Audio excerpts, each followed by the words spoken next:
Thank you very much. Good afternoon. So yes, I'm Alan Campbell, Regional Director for Nutanix, covering UK, Ireland and South Africa.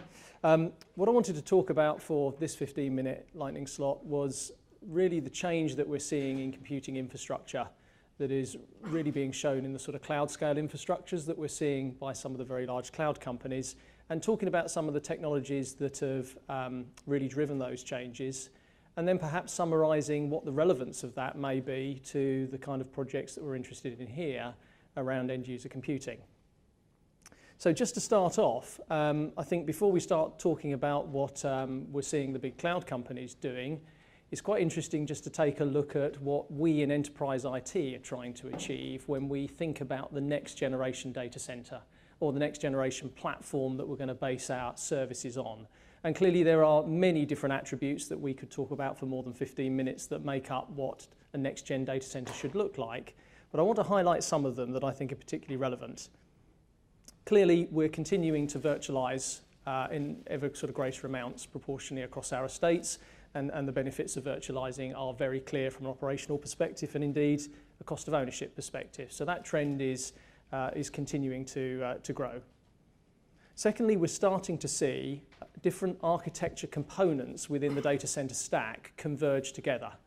And fundamentally, we believe there's an underlying reason why that's occurring. And it's quite interesting. If you, compare something like a storage array from 15 years ago to a storage array from any of those vendors that are still around today, of which there are obviously many, and you take the lid off of that storage processor today, it will be an x86 motherboard inside. And it'll be the same basic x86 motherboard that Riverbed are using inside their WAN accelerators and Palo Alto are using inside their firewalls, etc.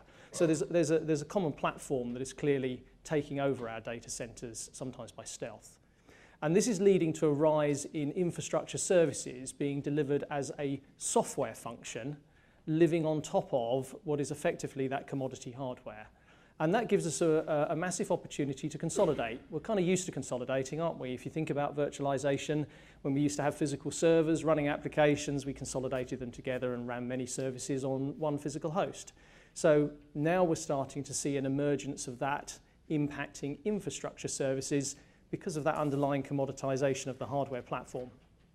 And in fact, this isn't new. Like most things in IT, things aren't new. They've been done before, and they've often been done for a considerable period of time. And with this, it's no different. Whether you look at Google or you look at Amazon or Facebook or some of the more recent entrants, they've clearly designed their data centers in a very different way to the way that traditionally we've used in enterprise IT, and typically different to the way we're still using infrastructure in enterprise IT. So if you go back to what the likes of Yahoo were originally doing, and Alta Vista, if you remember Alta Vista, I guess they're still going out there somewhere. They built their early cloud platforms using the same architecture we use in enterprise IT. So, proprietary storage, proprietary network components, and largely proprietary servers running on top of that. The likes of Google and Amazon, as we know, have just changed that completely. So for various reasons, they decided that model was not going to work effectively for them. It's going to be very costly. It's going to be very hard to predict what the infrastructure needed to look like.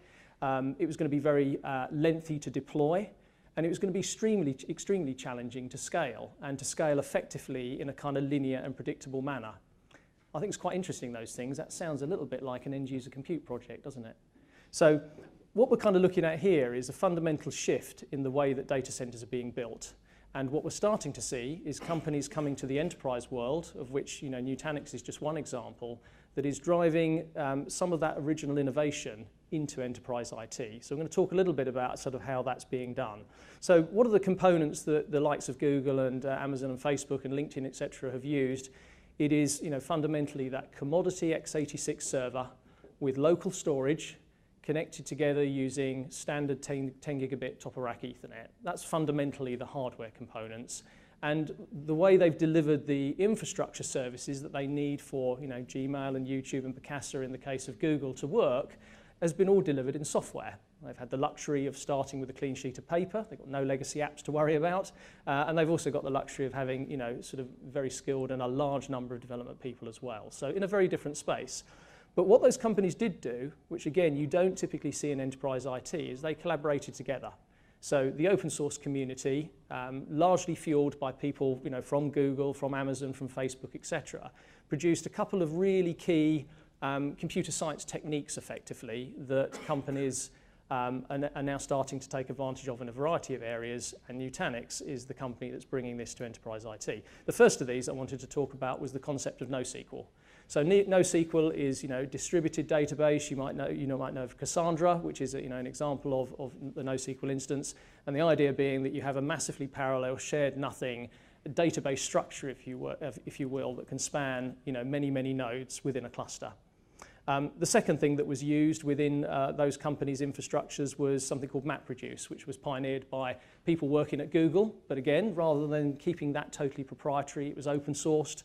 They worked on it in the community together. They made it better. And now both NoSQL and MapReduce not only underpin what Google do, but also underpin Haystack, which is what Facebook have built, what we would have called a data warehouse perhaps many years ago. And indeed what Yahoo are now using today with the Hadoop framework, which is used for big data analytics. So there's a lot of kind of core competency that's been worked on in the community, been pulled back in-house, and then those companies have built their own proprietary layers on top of that in order to deliver certain unique value in the space that they want to dominate. So if we summarize what effectively those guys have done is they've faced every infrastructure problem and solved it with the same answer, which is throw another server at it. Throw another commodity x86 motherboard at the problem, and gradually we'll kind of get the job done. And they've done that by effectively taking the server side of things, compute if you will, and the storage, and bringing that back inside the single tier of infrastructure that it always used to be before we started having shared storage and before we started virtualizing. And by doing that, they've eliminated that whole storage network layer as a dedicated network. And they've managed to achieve what are clearly unprecedented levels of scalability in the way that they can build those infrastructures out. They've done it all with commodity hardware. And it's worth remembering that although we don't think of them this way anymore, that they all started small. They all started with an unpredictable business model, that they had no sort of guarantee of the growth and the kind of success they were going to get. And yet they've managed to scale, as I say, to levels that we've never seen before, and certainly larger than anything we'd expect to do within enterprise IT. So what's our connection with this world? Well, one of our two co-founders, who's our CTO, led the team at Google who developed and wrote the Google file system. So Mohit was at Google for 5.5 years working on that project, various different iterations of GFS. GFS underpins, Gmail, Calendar, YouTube, Picasa, all the sort of Google services we're used to doing. And guess what? It uses MapReduce and it uses NoSQL to achieve that massively parallel scalability.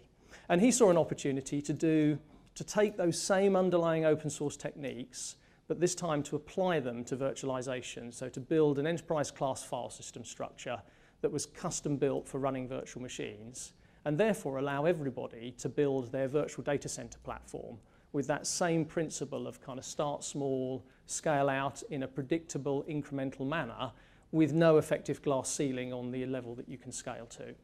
So what does that kind of look like? What we're basically saying is instead of having the storage in a big centralized array, we remove it from that centralized pool and we bring it back locally inside the servers, just like Google and Facebook have done. We introduce multiple tiers of storage, so we bring SSD into that picture and have that running right next to the CPUs where you can make the most use of it. And we have the same concept as GFS of a sort of massively parallel distributed file system that allows you to start very small with what we call 3 nodes, and a node is effectively a 2-socket ESX host, and scale a node at a time to tens of nodes, hundreds of nodes, in theory thousands of nodes if that's what you wanted to do. So this really sort of breaks the paradigm of how we sort of design a data center. And although our platform is suitable for running the vast majority of virtualized workloads, whether they're servers or desktops, you can kind of see how that modular approach with that predictable scaling is very, very compelling in terms of starting an end-user compute project and not buying all the infrastructure up front, but kind of buying it as you go. So it's very, very different to what we're seeing from the traditional vendors, right? So things like VCE and FlexPod are touted as being converged infrastructures. Now, they're not converged technically, but they are converged from a kind of commercial perspective, and there's clear value in that. You're having something built to a blueprinted design, and it's being packaged up in a way that you have some kind of underwriting about how that's going to work and perform for you. But you've still got to buy the small or the medium or the large version up front if that's what you're going to end up scaling to. And of course, we don't always know what we're going to need to scale to. So the idea of having a building block that's 2U that contains, you know, a terabyte of RAM, 4 ESX hosts, and 20 terabytes of multi-tier storage, which we can then scale a node at a time up to many, you know, hundreds of nodes, is clearly really useful for end-user compute projects. So we've done an awful lot of work with both Citrix and VMware to kind of prove this from a technical reference architecture perspective, and we don't have time to go into the details of those today, but more than happy to talk, you know, either after this event or later on this afternoon of some of those details. To whiz through them very quickly, you know, we've done technical reference architectures that prove linear scalability. This example here goes from 300, sorry, it's a bit fuzzy, 300 to 3,000 desktops using the same building block, scaling in a completely linear manner as you do that. Picking those out to the nth degree, you know, we've kind of topped out our current reference architectures at 25,000 desktops. So it's hard to imagine, I think, of any other architecture where you could take a Lego block, a piece of Lego, and effectively say, I can do a few hundred, or I can do 25,000 without changing anything except adding more of the same and adding it in a predictable, incremental, linear manner. We've done a lot of this reference architecture work with people like Login VSI, so that, you know, this is properly benchmarked and, you know, you kind of understand what that scalability really means.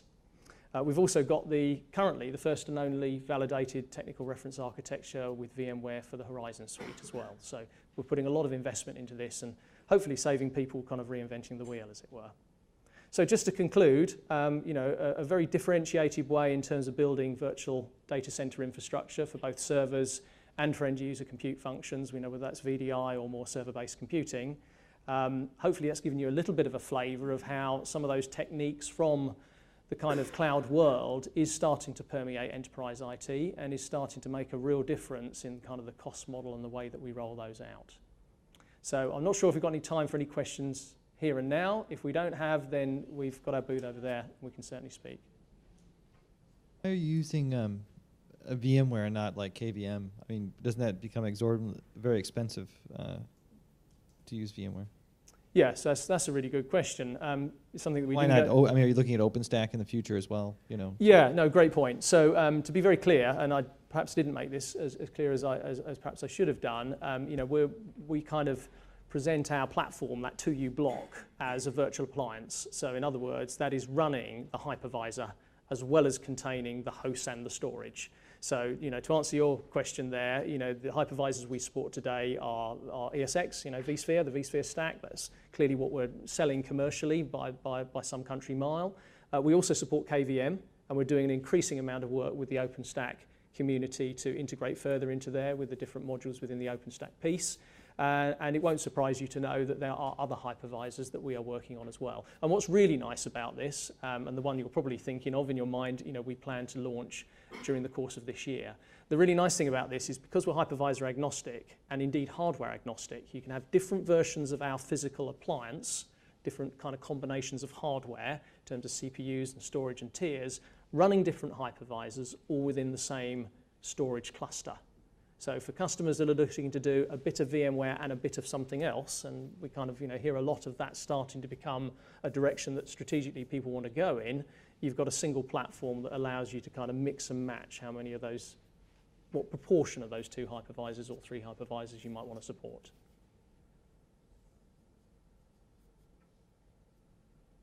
Okay, thank you. If there's no other questions, thank you very much for your time this afternoon.